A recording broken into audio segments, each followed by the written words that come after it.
messieurs, bonsoir. Il est 20h sur les antennes de la télé Futur Média. C'est parti pour le sommaire de cette édition. Anne Montagne sous le choc après une puissante houle qui a ravagé le littoral. Beaucoup de maisons détruites, des familles dans le désarroi. Le maire de la commune appelle l'État à prendre des mesures pour reloger les sinistrés. L'Union des mareyeurs du Sénégal se désolidarise de la grève annoncée par certaines organisations du secteur. À Rufisque, ses membres assurent que l'approvisionnement du marché en produits halieutiques sera maintenu. Grand Magal de Touba, à 48 heures de l'événement, mécaniciens et vulcanisateurs se mobilisent pour réduire les accidents de la route. Le but est d'offrir aux pèlerins un voyage en toute sécurité. Puchan 2024, les Lions fin prêts pour faire face au Congo.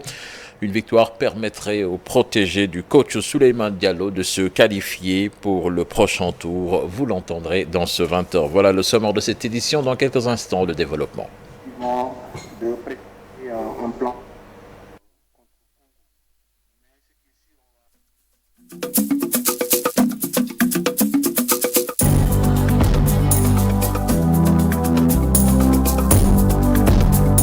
Bonsoir et bienvenue à toutes et à tous. Anne Montagne, au quartier de la commune de Anne-Belair. Les populations sont sous le choc après une puissante houle qui a ravagé le littoral. Des maisons ont été détruites et laissant des familles dans le désarroi. Face à l'urgence, le maire de la commune, Babacar Meng, pointe du doigt l'avancée inexorable de la mer et appelle l'État à prendre des mesures pour reloger les populations sinistrées. Je vous propose de l'écouter, les propos recueillis par Alassane Ba et Yaya Diallo. Il y a 10 ans de cela, en 2015, nous étions sur ce même site qui avait connu les mêmes dégâts. Et 10 ans après, on est encore là, ce qui veut dire qu'on n'a pas encore trouvé de solution. Moi, je voudrais profiter de cet instant, surtout pour lancer un appel donc, au gouvernement. Parce qu'aujourd'hui, la solution, la seule organisation détentrice de solutions demeure le gouvernement avec le ministère certainement des infrastructures. Ce qui s'est passé, c'est que hier, aux alentours de 23 heures, nous avons vu que la houle a fait des dégâts au niveau de cette partie de la commune et on a pu avoir les mêmes échos au niveau de Tcharoy. Donc c'est pour vous dire que l'occupation de la façade maritime pose problème. Certes, elle est réglementée, mais aujourd'hui, il est important que nous puissions trouver une solution définitive parce que nous n'avons pu constater qu'il n'y a que des dégâts matériels. Si on ne trouve pas de solution, en tout cas au plus vite, un jour ce sera encore beaucoup plus grave et ce sera des pertes humaines, ce qu'on ne souhaiterait pas. Ce bâtiment que vous voyez, nous avions à l'époque décerné des sommations pour demander aux occupants de quitter. Bon, qui reste encore. Certainement, ils vous diront qu'écoutez, on n'a pas où aller. Tout à l'heure, je me suis entretenu avec le préfet qui va arriver. Je pense que la solution immédiate, ce serait déjà de pouvoir trouver une solution, créer les conditions pour qu'ils puissent partir et enlever toutes les occupations. Maintenant, c'est vrai que ça va demander une indemnisation, ça va demander un certain nombre de choses. L'Union nationale des mareyeurs du Sénégal se désolidarise de la grève annoncée par certaines organisations du secteur. À Rufisque, ses membres assurent que l'approvisionnement du marché en produits halieutiques sera maintenu tout en précisant ne pas être concerné par la polémique autour des camions frigorifiques de la DER. Suivant à ce propos les explications de Fatou Gagne, les membres de l'Union des mareyeurs du Sénégal, des propos recueillis par Abdou Diouf Diagne. nga xam ne lu ñu doon leeral la ci lu jëm ci wàllu les camions frigorifiques man nag camions frigorifiques yooyu nga xam ne Union nationale des mareyeurs du Sénégal concerné wu leen parce que amuñu ci. Nous avions fait la remarque, en tout cas des remarques sur certains points, que ces camions-là coûtaient cher, avec la réalité sur le terrain, la réalité du secteur et du métier, qu'aucun mareyeur en tout cas ne pouvait rembourser ces camions-là à temps. En ce moment, peut-être ils pensaient que c'était du sabotage que nous faisions, mais aujourd'hui, l'avenir nous a donné raison. Et récemment, nous avions entendu quand même un de leurs présidents qui a parlé sur l'antenne d'une télévision qu'il y avait eu une lettre qu'ils avaient adressée au président de la République et que notre président, M. Pape Ibrahima Diaw, avait même signé cette lettre, ce qui est archi faux. Donc l'État n'a qu'à prendre ses responsabilités pour que cet argent-là soit remboursé, pour que d'autres marailleurs, d'autres Sénégalais puissent bénéficier de programmes, de projets pour pouvoir faire leur travail, c'est-à-dire distribuer le poisson partout dans le Sénégal. Je dois aussi parler d'une grève, parce qu'on a entendu d'une grève que le secteur sera paralysé, les marchés et les quais de pêche. Vous l'avez vu tout à l'heure, au quai de pêche de Rufisque, en tout cas, les pirogues partent en mer, il y a les camions qui sont en train de charger, la distribution du produit se fait de manière tout à fait normale. Partout au Sénégal, les marchés sont ravitaillés, donc nous voulons vraiment que les consommateurs sachent qu'en tout cas les acteurs, les marailleurs et micro-marailleurs qui sont dans l'Union des marailleurs du Sénégal ne sont pas concernés par cette mot d'ordre. Direction Thiès à présent avec des voix qui s'élèvent pour soutenir Maodo Malick Mbaye en détention préventive. Des ASC regroupement de femmes embauchent la même trompette. Maodo est un homme bien, toujours au service des populations. Sa place n'est pas en prison. Charanta Diop s'est rendu au quartier Cité Lamy, son fief. Reportage.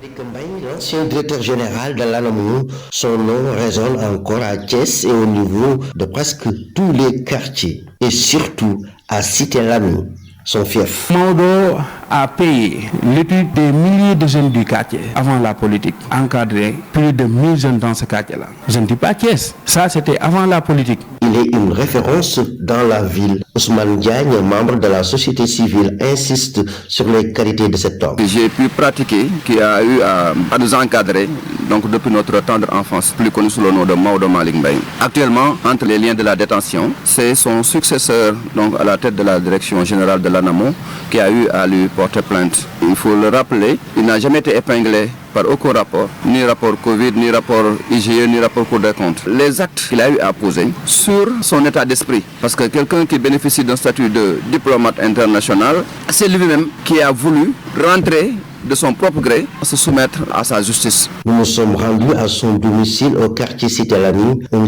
calme plat règne dans la maison. Le président de l'ASC Étoile Filante, il estime que Maodo est très lié à son quartier. Nous souffrons beaucoup de son absence, surtout l'ASC Étoile. Ça fait plus de 40 ans que Maodo Malick Mbaye est la seule personne qui participe. Nous le soutenons, nous sentons aussi un vide.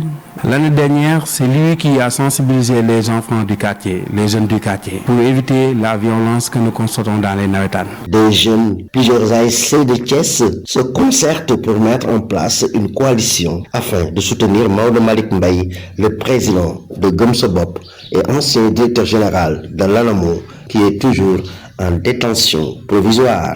Grand Magal de Touba, J-2, à l'approche donc de l'événement, mécaniciens et vulganisateurs se mobilisent pour réduire les risques d'accident de la route entre dépannage et contrôle technique. Ils comptent mettre l'accent sur l'état des pneus souvent négligés afin d'assurer un voyage plus sûr aux pèlerins. Les détails dans cette correspondance signée Babacar Diouf.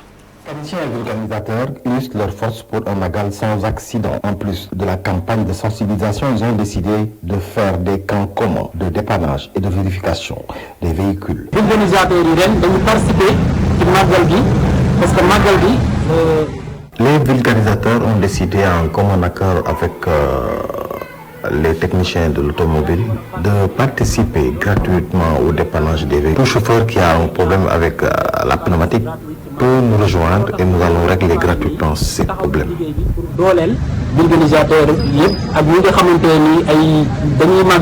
La pneumatique des véhicules, souvent négligée par certains chauffeurs, sera au centre des préoccupations. La pneumatique est un domaine très négligé dans la conduite automobile. C'est pourquoi nous avons décidé ce magal d'unir nos forces et d'aider les pèlerins qui se rendent à Touba. Parce que sans une bonne pneumatique, on risque d'avoir des accidents. Pour réussir la coordination et le dépannage, ils ont besoin d'aide. Pour réussir cette campagne, nous avons besoin de l'aide de tout le monde. Et pour cela, nous en appelons à l'aide des bonnes volontés. Nous sollicitons de l'État aussi des formations et de l'outillage. Avec l'état des routes et la période hivernale à laquelle se tient ce Magal, les ouvriers ne risquent pas de chômer.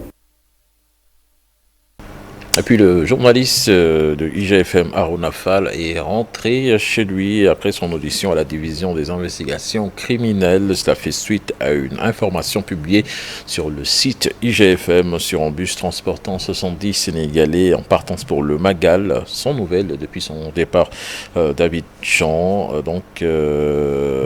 Le journaliste Harouna Fall entendu est rentré libre. Vous l'avez entendu tout à l'heure dans le journal en Wolof avec Mamadou Ndiaye. L'année universitaire 2024 a été largement émaillée de violences cycliques avec la dégradation de plusieurs véhicules et infrastructures au sein de l'université Hassan Sek de Ziguinchor. Les étudiants, l'administration, les forces de l'ordre et les ONG membres de la société civile ont décidé que désormais cela ne devrait plus survenir dans cet espace universitaire. Après 2 jours de réflexion, ils ont mis sur pied un comité multipartite de prévention et de gestion des conflits. Là-dessus, nous écoutons les explications de Chertigan Sissé, membre du comité de paix et de citoyenneté de Ziguinchor, interrogé par Boubacar Diassi.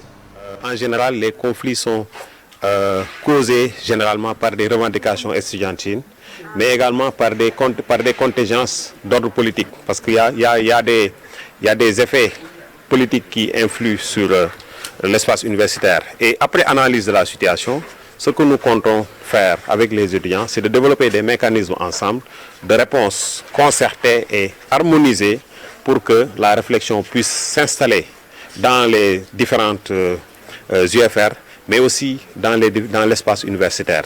Parce qu'au sorti de cet atelier, ce qu'on compte avoir, c'est d'avoir un plan d'action harmonisé qui va aller vers des rencontres entre les étudiants, le personnel académique de l'université, mais également les forces de défense et de sécurité, pour qu'ensemble, trouver des espaces de réflexion, des espaces de communication, en vue d'identifier les facteurs de vulnérabilité au niveau de l'université, mais aussi comment apporter des réponses à ces facteurs de vulnérabilité, pour que demain, s'il y a risque de violence, que ce comité-là puisse réfléchir sur les mécanismes d'endiguer un peu les violences-là, mais aussi voir ensemble comment réfléchir ensemble pour arrêter la progression de la violence.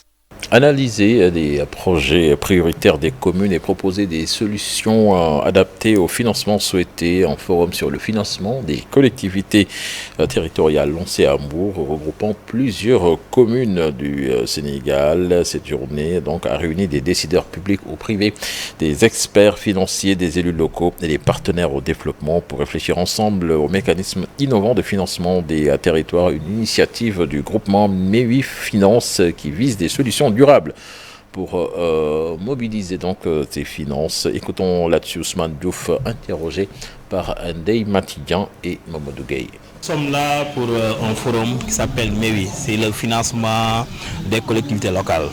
Par exemple, le financement fait par les banques tout simplement ne suffit pas.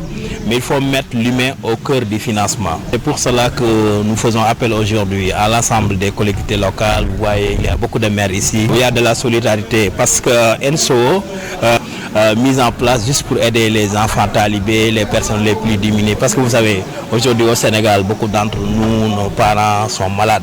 Il faut aider les gens, surtout s'il s'agit de maladies beaucoup plus sérieuses, comme les cas des opérations chirurgicales, des maladies qui demandent beaucoup de moyens financiers. Et pour aider l'aide, vraiment, il faut faire appel à ces genres de mouvements. Effectivement, parce que nos premières activités, je pense que c'est la prise en charge des enfants talibés. Parce que nous sommes tous des talibés, mais ceux qui sont vraiment dans les daras en train de manger, je pense qu'il faudra leur faire une priorité. Leur donner à manger, se vêtir et bien loger, c'est une priorité pour le mouvement NSO. Il y a des priorités, c'est les personnes les plus vulnérables, telles que les femmes et les jeunes qui n'ont pas encore eu de travail dans leur vie, comme je dirais, parce que quelqu'un qui a 35 ans, 40 ans et qui n'a même pas eu un stage, vraiment il est préférable de lui faire une formation et de lui octroyer un financement pour qu'il puisse travailler pour lui-même et voler de ses propres ailes. La page des sports à présent, que nous démarrons avec du football, la deuxième journée du groupe D du CHAN 2024 avec le Sénégal qui rencontre le Congo ce mardi à 14h, un match qui peut propulser les Lions au prochain tour. Ce qui pousse le sélectionneur Souleymane Diallo à parler de rencontres pièges, de pièges à déjouer par le staff technique. Nous l'écoutons.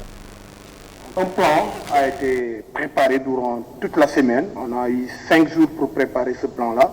Je pense que demain, nous aurons l'occasion effectivement de présenter un plan contre Congo.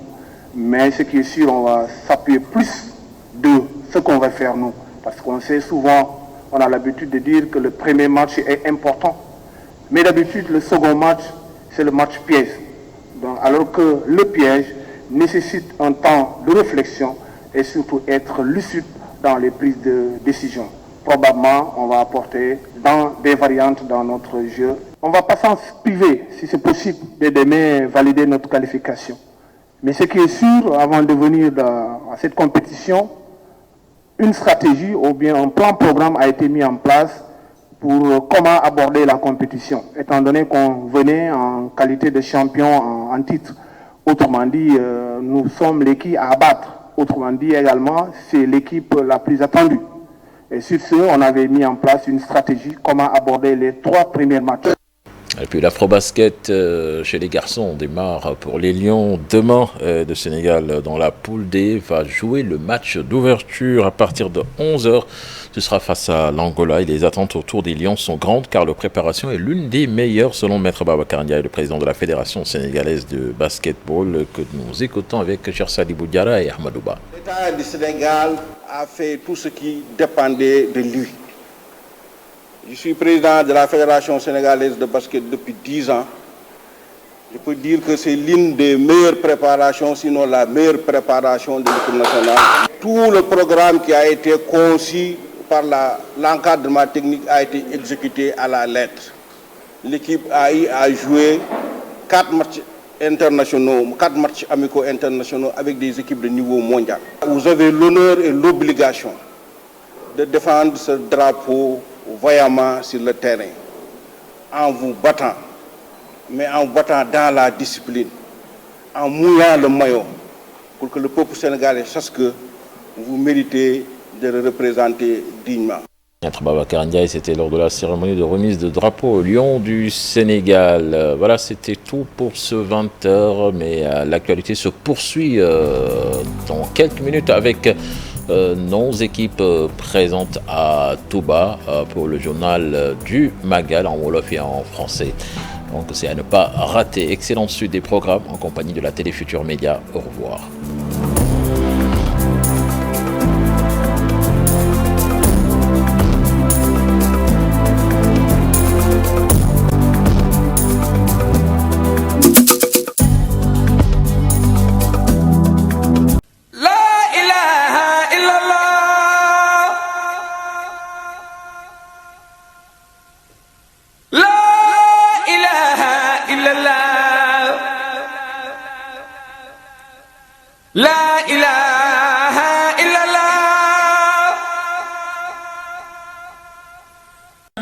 màggal gi lépp am na solo yoon bu sell la ci biir xol ndax dañuy julli di ñaan di yéenante li gën bés bu sell la